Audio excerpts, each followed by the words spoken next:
Hello everyone. तो आज का हमारा नेक्स्ट टॉपिक होगा सिंप्लीफिकेशन ऑफ इरेशनल नंबर्स। तो कल की क्लास में हमने डिस्कस किया था इरेशनल नंबर्स के एडिशन को, सब्ट्रैक्शन को, उनके मल्टीप्लिकेशन को। आज हम बात करेंगे simplification of irrational numbers. Simplification का मतलब यही है कि उनको किस तरीके से हम ऐड, सब्ट्रैक्ट, मल्टीप्लाई वगैरह कर सकते हैं या कैसे उनमें आइडेंटिटी को हम यूज़ कर सकते हैं। तो इसको हम कुछ एग्जांपल के बेसिस पर आपको समझाएंगे। तो देखिएगा, फर्स्ट एग्जांपल है, यहाँ पर हमें इसमें मल्टीप्लाई करनी है √3 प्लस √2 की √5 प्लस √6 में। ये दो ब्रैकेट्स हैं, इनके हमें आपस में मल्टीप्लाई करनी है। तो किस तरीके से कर सकते हैं, तो आपको बता दें, जब भी हम एक ब्रैकेट की दूसरे ब्रैकेट में मल्टीप्लाई करते हैं तो उसका तरीका ये होगा कि फर्स्ट ब्रैकेट की जो फर्स्ट टर्म है √3, पहले इसकी मल्टीप्लाई करेंगे हम दूसरे ब्रैकेट में। जो इसकी सेकेंड टर्म है √2, फिर इसकी मल्टीप्लाई की जाएगी सेकेंड ब्रैकेट में। ठीक है, तो जब भी दो ब्रैकेट्स की मल्टीप्लाई करते हैं तो फर्स्ट ब्रैकेट की जो फर्स्ट टर्म होती है पहले उसकी मल्टीप्लाई दूसरे ब्रैकेट में करेंगे, फिर जो सेकेंड टर्म होती है उसकी मल्टीप्लाई दूसरे ब्रैकेट में की जाएगी। इसलिए हमने √3 की पहले √5 प्लस √6 में मल्टीप्लाई की, फिर √2 की √5 प्लस √6 में मल्टीप्लाई करेंगे। अब देखिएगा, तो √3 इंटू √5, ये ध्यान रखिएगा, ब्रैकेट के बाहर जब भी कोई नंबर होता है, ब्रैकेट के बाहर जब भी कोई वैल्यू होती है तो उस वैल्यू की मल्टीप्लाई ब्रैकेट में जितनी भी टर्म्स प्रेजेंट है उसमें की जाती है। जैसे √3 की √5 में मल्टीप्लाई करते हैं तो आएगा √15। आपको कल बताया गया था, मल्टीप्लाई कर सकते हैं हम इस तरीके से इरेशनल नंबर्स की। √3 की √6 में मल्टीप्लाई करते हैं तो आएगा √18। √2 की √5 में मल्टीप्लाई करते हैं तो आएगा √10, और √2 की √6 में करते हैं तो आएगा √12। अभी फिलहाल यहाँ पे √15, √18, √10 और √12 में कोई भी इक्वल टर्म्स नहीं है, तो इनको हम डायरेक्टली ऐड नहीं कर सकते हैं। लेकिन जैसा आपको बताया गया था कि कभी भी रूट में अगर कोई नंबर बड़ा है जिसको हम रेशनलाइज कर सकते हैं, जिसको हम सिंप्लीफाई कर सकते हैं, तो हमें उसको फैक्टर्स करके देखना चाहिए कि क्या उसको रेशनलाइज किया जा सकता है या नहीं किया जा सकता।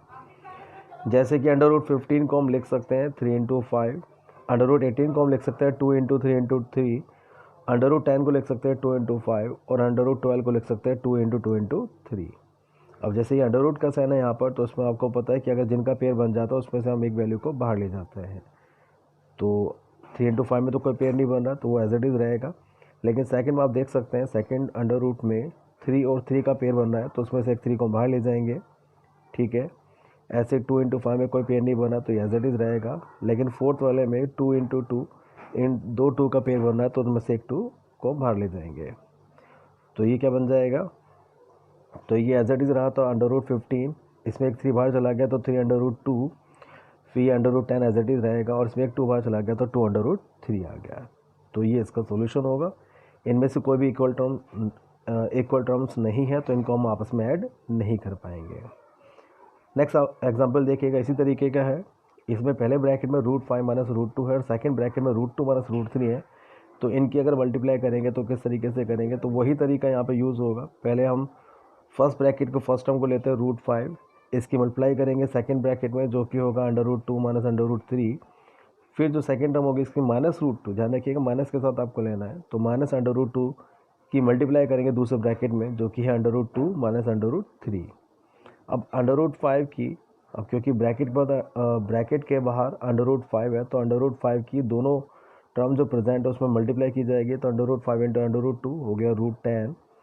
फिर √5 की माइनस √3 में करते हैं तो माइनस के √15, फिर माइनस √2 की √2 में करते हैं तो आएगा √2 की √2 में करते तो √4, और √2 की √3 में करते तो √6।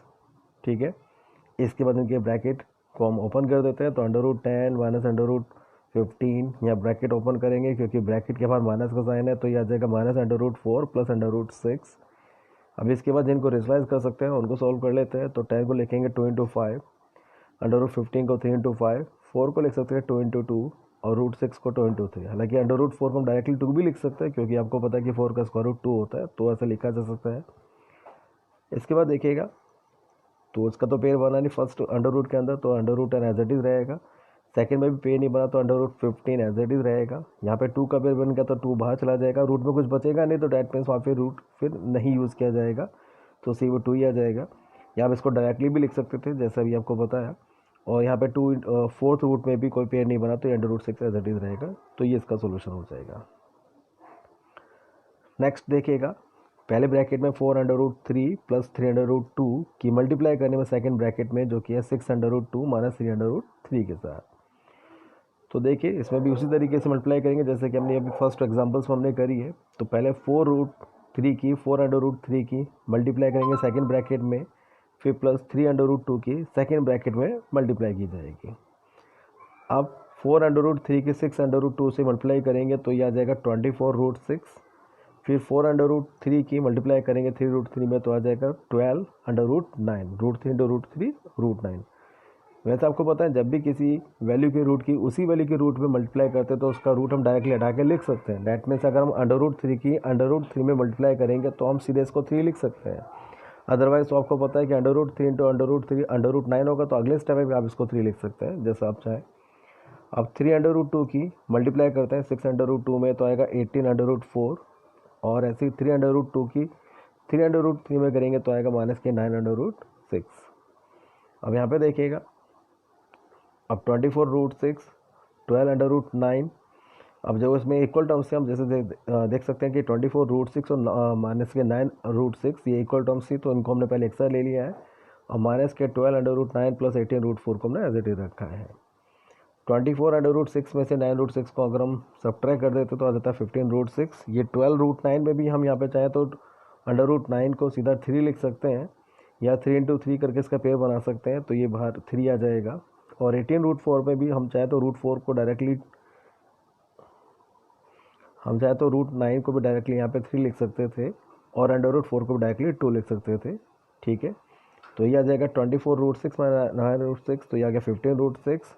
12√9 में √9 को सोल्व किया तो आ गया 3, तो 12 इंटू 3, और 18√4 में √4 को सोल्व किया तो आ गया 2, तो 18 इंटू 2। तो सोल्यूशन करके आ जाएगा 15√6 माइनस 36 प्लस 36, तो 36 प्लस माइनस होने की वजह से कैंसिल हो जाएंगे, तो इसका आंसर आ जाएगा 15√6। नेक्स्ट देखिएगा, इसमें ये है कि √3 प्लस √2 का होल स्क्वायर। तो जब ये होल स्क्वायर है तो यहाँ पर हम आइडेंटिटी यूज़ करेंगे a प्लस बी के होल स्क्वायर की, जो कि क्या होती है a square plus B square plus 2ab। तो आइडेंटिटी से सॉल्व करने के लिए हम करेंगे क्या, इसमें a के प्लेस पे पुट कर देते हैं √3 को, b के प्लेस पे पुट कर देते हैं √2 को, तो ये बन जाएगा √3 का होल स्क्वायर प्लस √2 का whole square plus 2 into √3 into √2। अब √3 का स्क्वायर का मतलब कभी भी रूट का स्क्वायर करते हैं तो वहाँ पे रूट डिसॉल्व हो जाता है, क्योंकि जैसा भी हमने आपको पता है कि किसी वैल्यू के रूट की उसी वैल्यू के रूट में मल्टीप्लाई करते हैं तो उसका रूट वहाँ से हट जाता है। ठीक है, तो √3 का स्क्वायर आ जाएगा 3। हट इसलिए जाता है क्योंकि √3 इंटू √3 वहाँ पे √9 होगा जो कि 3 के इक्वली होता है, तो इसे हम रूट को हटाना भी कह सकते हैं, या सॉल्व करके रेशनलाइज करके वो 3 आ जाएगा, ये भी कह सकते हैं। तो इसलिए √3 का स्क्वायर हो गया 3, √2 का स्क्वायर हो गया 2।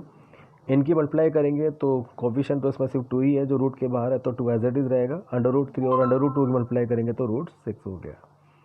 अब 3 और 2 को प्लस कर देंगे तो आएगा 5, तो 5 प्लस 2 √6। ये ध्यान रखिएगा 5 और 2 √6 को हम ऐड नहीं कर सकते क्योंकि सेकंड टर्म में √6 प्रेजेंट है, फर्स्ट में नहीं है, तो वो ऐड नहीं हो सकते, तो इसका आंसर ये ही रहेगा। नेक्स्ट देखिएगा 4 माइनस 3√2 का होल स्क्वायर। तो यहाँ पर भी हम आइडेंटिटी यूज़ करेंगे, इस बार आइडेंटिटी यूज़ करेंगे हम a माइनस बी के होल स्क्वायर की, जो कि क्या होती है a square plus B square minus 2ab। अब इसमें a के प्लेस पे पुट करेंगे 4, b के प्लेस पे पुट करेंगे 3√2, तो ये बन जाएगा 4 का होल स्क्वायर प्लस 3√2 का होल स्क्वायर माइनस के 2 इंटू 4 इंटू 3√2। तो 4 का स्क्वायर 16, 3 का स्क्वायर 9, √2 का स्क्वायर 2। यहाँ पे ध्यान रखिए 3√2 का स्क्वायर जब करेंगे तो 3 का अलग स्क्वायर करेंगे, √2 का अलग स्क्वायर करेंगे, तो 3 का स्क्वायर 9, √2 का स्क्वायर 2, और इनको मल्टीप्लाई करेंगे 2 4 8 3 24√2। तो 16 प्लस 18 माइनस 24√2, तो 16 और 18 को प्लस करेंगे तो आएगा 34 माइनस के 24√2।